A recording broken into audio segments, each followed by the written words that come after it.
Joshua Bolden, and she's Jasmine Van. And this month on The Conversation, you can see we're not in our normal locations. No, we're not. Not on the University of Memphis campus at all. So we're here at the FedEx Forum. Why don't you tell them why? As you can see, we're here at the FedEx Forum moments or hours before the Bon Jovi concert. Who gets a chance to see the beginning stages, prop production, setup? Before the makeup, before the wardrobe, before the sound check, before the seats fill with thousands of screaming fans, the staff of over 100 must start putting the pieces of the puzzle together. We are in the final production stage of the Bon Jovi concert. As you can see, there's a lot of technical things that go along with the production of a great show. If you see over here, a moment ago, all of this was on the floor. We had no idea that it would all be in the air. This just goes to show how much we know about the hard work that really goes into producing a show.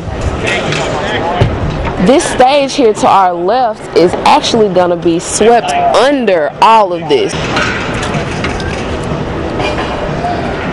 Hours from now, this entire arena will be filled with fans from across the nation who love Bon Jovi. Look at all of this.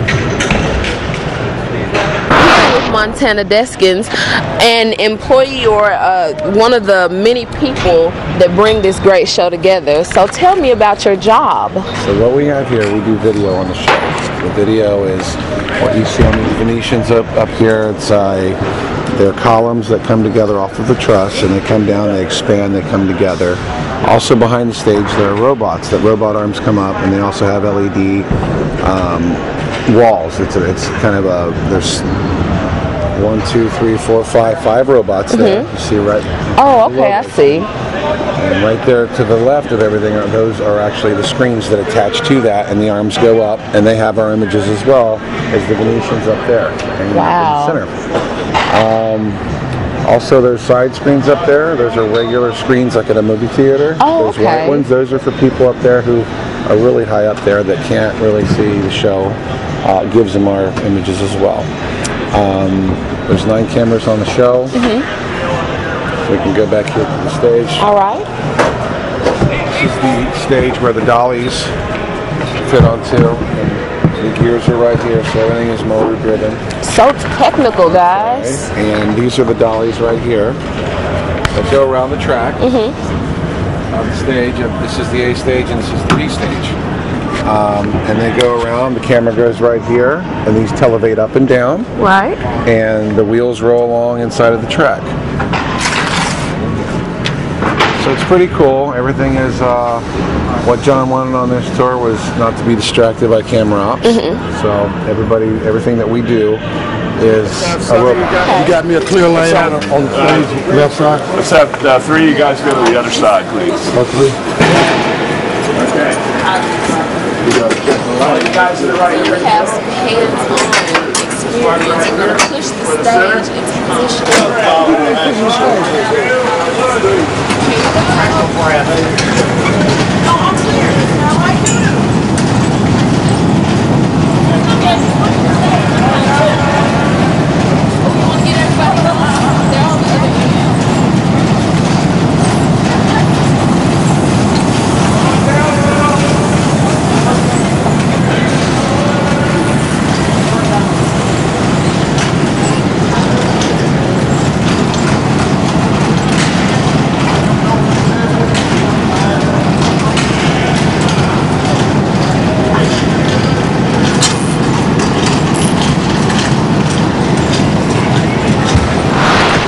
What is a stage without the element that gives a performer his shine?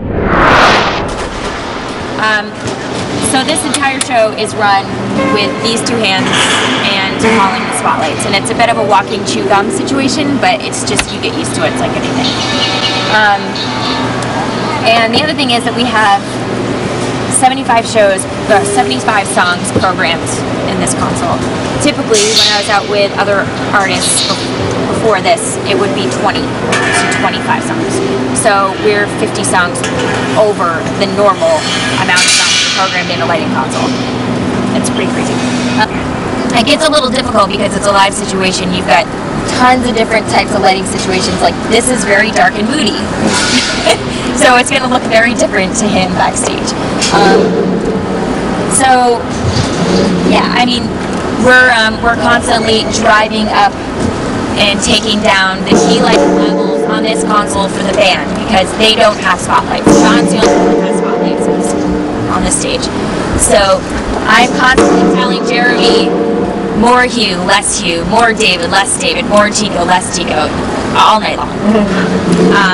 Yeah, it's crazy. It's a little crazy. It's like listening to. You're like a TV producer that runs like a new show. Yeah, exactly. If you were listening on a headset to me calling spotlights and talking to Jeremy, it would be very much like if you were listening to a director calling cameras. Very, very similar. Very similar. And at the same time, that director is pushing buttons to change different cameras that are going to program, right? Same thing here. I'm hitting buttons to make the lighting scenes change. Next to the performers themselves, it's an essential part of any stage performance.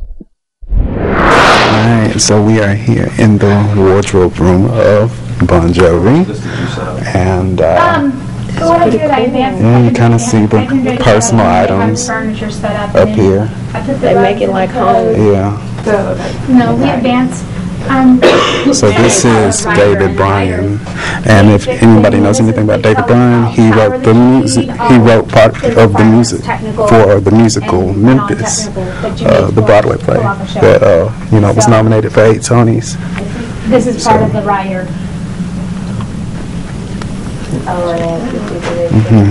And over here, right. And this is Tico, I think. I want to say this is Tico. Yeah, this is Tico. No, it's that. Well, like different guys like different things. They requested already. beautiful family. Very personal. Just like home. They tell us like on the road. One of the guys came in and like these little And this is. This must be. Has to be. Oh, so they've already been here? I do this every single day. Bon Jovi himself. That's to be. It's not It the is. building, you know, this stuff travels. It's on the side of the You see it? It's on the side. Oh, I thought you was just you from it. Oh, okay. Bon Jovi himself. It's just like ginseng, but it's in pure form. What are they using? It's just ginseng. You know what ginseng does? I never had Just like home. Yeah, just like home. Home has a big old shower right there. Okay. How did you get into wardrobe? I started off, rewind it a little bit. I was doing television. I was a production assistant, and the stylist didn't show up for work that day, and so they didn't have any clothes for the people in the commercial. So the producer looked at me and said, "You look like you can shop. We need this, go for it, as fast as you can." Okay. So I guess I did an okay job of it, and they started hiring me to do more styling on commercials. And I was also working at House of Blues in Orlando, and I was just doing backstage production work and catering. And one of the bands came to me, like, "If we ever make it big, we're going to take you on the road with us." Whatever. And then a year later, they made it big. When they called me up to see if I wanted to go out and do wardrobe for them and the shop for me. Out of the blue, or you kept in touch with them? I kept in touch with one of the guys, the tour manager. I actually saw him at a concert. And he was like, "Well, they're getting bigger, they're selling more albums." And they called me up a few days later to go shop for them, get some of their stuff ready for some shows they were doing with Metallica. And then they started their tour, and I went on tour with them. But you had asked me who else I worked for. Last one I did before this was Lenny Kravitz, and then I was on Michael Jackson, This Is It before that, and then Jennifer Hudson and Robin Thicke before that. So you met MJ before he passed. What was that like? We didn't meet, nobody ever went up and said hi. My name is Gabby. He saw me, we knew who each other were, He's the sweetest person. Anything, everything everybody says about him being very nice, very humble, what you saw in the movie, that was true. So I'm honored to even have the opportunity. And I wish everybody else could see the show because it was pretty amazing. Who did you have to go saw? So that's a trip. It's not a trick question, but it's everybody's different for different things. I have fun working for this band because it's like family and you have a good time, and it is like a family, so we keep in touch outside of the tour.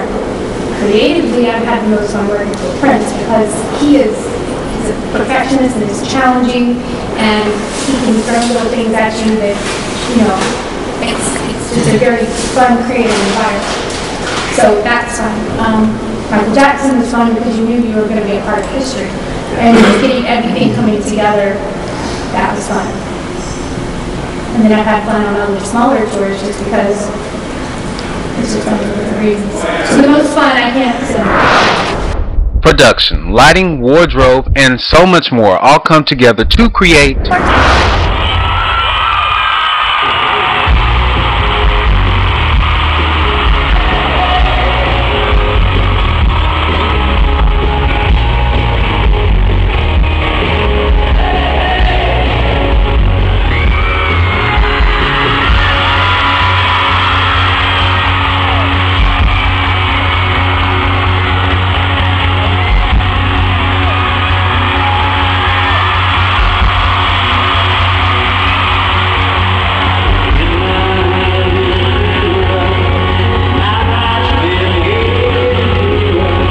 Conversation. I'm Joshua Bolden. And I'm Jasmine Van.